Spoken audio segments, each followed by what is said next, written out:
Thank you, folks. Welcome back. Let's go to our next story. You know, curbing insecurity is crucial because security is the foundation of a thriving society. Without it, progress stalls and fear takes hold. Recently, Kogi State Governor Ahmed Ododo highlighted how insecurity in the state is partly due to criminals fleeing military operations in Nigeria's northeast and northwest regions. The governor said because of Kogi State's strategic location, it has become vulnerable to these spillovers. Governor Ododo also pointed to underused natural and agricultural resources as another challenge, fueling insecurity in the state. He, however, stressed that his administration was fully committed to protecting the people's lives and livelihoods. Asukwa. Yeah, he has no choice. Yes, of course. It's so unfortunate that the state is right in that because about 10 states, connecting to Kogi, yeah. And most times when once anybody is, a criminal is fleeing, yeah, he gets to Kogi before moving to another state, So I think it's like a connecting. It connects to several places, including the east, So yeah, so it's good that the governor is coming out, to reassure the residents, because it's really not good to see every time they say, oh, the criminals or kidnappers are being found somewhere in Kogi State, and with this, he's also looking at how he will be able to also harness most of the resources that they have in Kogi, reach a state that is rich in natural resources and agric, resources too. But because of insecurity, they can't really harness those, those resources. Yeah. And so if the governor is looking at, because I've seen so many things that Governor Ododo has been doing in terms of agriculture, and if he can tackle insecurity just as he has started doing, because he said he has been doing it, but nobody is hearing. So he has to keep, reassuring people, reassuring especially farmers, okay, that the state is safe, and so that they can go to farms and farm, and at the end of the day, we have food sufficiency, because that is the key thing. When once people are engaged, they will not go into crime. Yeah. And so if Kogi is safe, the people in Kogi, especially the youth in Kogi, will not go into crime. And anybody that is even coming from wherever is fleeing and wants to enter into Kogi, these are the youths, the people who are working, that will rise up against them. Yeah. So good a thing that the governor is reassuring the citizens. The city has to also back the governor in this, It's a two-way street. Yeah, exactly. Yeah. So they just have to back the governor so that they will be able to keep that safe. It's very, very important. Yusuf, at a time like this, it is said that when men and mountains meet, great things are done. So Governor Ododo is up against a mountain. The mountain here seems to be insecurity. And his state is contiguous to 10 other states, if you look at the more map. than 10. Yeah. More than 10. More than 10. Okay. So he has spelled out the way forward. We agree it must be a two-way street. The citizens must cooperate while he does his own bit, don't you think? Well, that's fine, but you need to look at the nature of the insecurity. Okay. It didn't just start within Kogi. These were largely due to migrations from northwest. Okay. Yes, mainly northwest. Yeah. So the military operations in that part of the country is inflicting serious pain on these criminals, and they had to move. So many of them are moving, and as they move, it's not only Kogi. You need to be in Niger State. Okay. A lot is happening in Kwara, in some parts of Kwara, and this is not small. And I love that he's talking about it, but I'm also aware that the federal government is doing a lot around this. When you look at this new security outfit they are creating, we will engage with top military. top security, authorities of this government, you see that part of why they are creating, is it forest guards or whatever they call it, is because of these, issues. And they are not starting nationwide now. They are starting with states like Kogi, Kwara, and other places that are, facing the bad effects of the war on criminals in northwest, northeast. So as they migrate, they come towards the down north central. If you ask the Kwara governor, you will hear he has a lot to say. Oh, if you go to Niger State, it's worse than Kogi. Yes, it's worse than Kogi.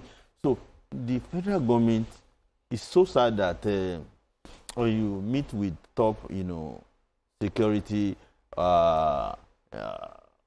authorities of this government, they are always unable, to come out because by the time they come out, they will spill out the beans. They will say what they do, and they don't want to leak out their secret, their strength. So what they are working now, you can see they are not rushing the forest guards. Forest guards, yes. They are giving them the kind of training that you don't have, convention in our conventional. Yes, different from what you have in the military, different from what you have in conventional police, civil defense, and all of that.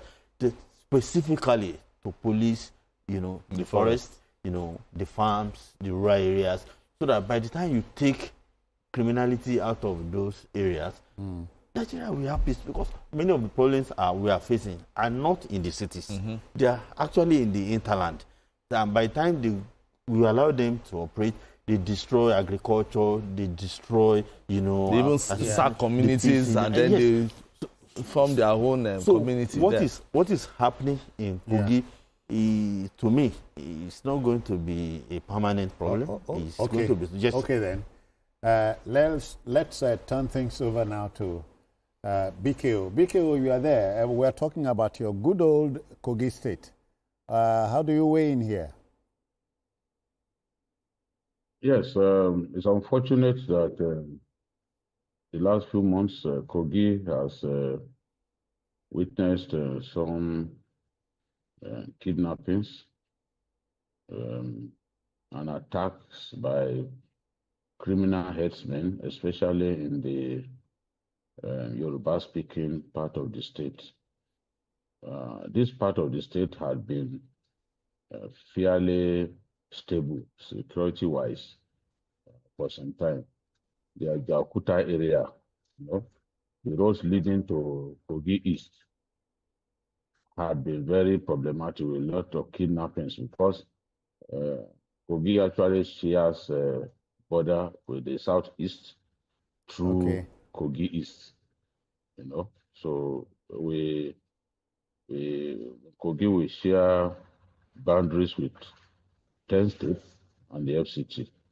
So naturally, criminals from different parts of the country will pass through Kogi. Remember, even some of the criminals who attacked the church in Owo, they were actually members of Ansaru, a faction of Boko Haram that is located in the north central, in the Abuja area, this Abaji area. Some of those places, there are quite a number of terrorists in that area. And Ansaru is believed to have some cells in that Abaji area of the FCT and some parts of Nasarawa state. So these criminals coming from these areas, from the FCT, from Nasarawa, from those contiguous states. So it's been a problem.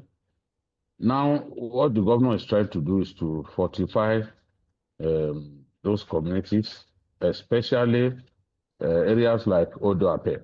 Odoape is along the Obajana Kaba Road. There have been quite a number of kidnappings in those areas, but arrests have been made, and it was discovered that citizens of those communities were actually conniving with these criminals from outside of Kogi State. Some of them at least 2 of them are reported to have committed suicide after they were discovered to be actually working with these criminals. And the governor is really dealing with the situation. Where they also need to focus on now is around the border between Kwara and Kogi, that is Egbe, Ejiba, Mopa, all of those communities. Our people are being harassed. They are not allowed to go to farm as they want to.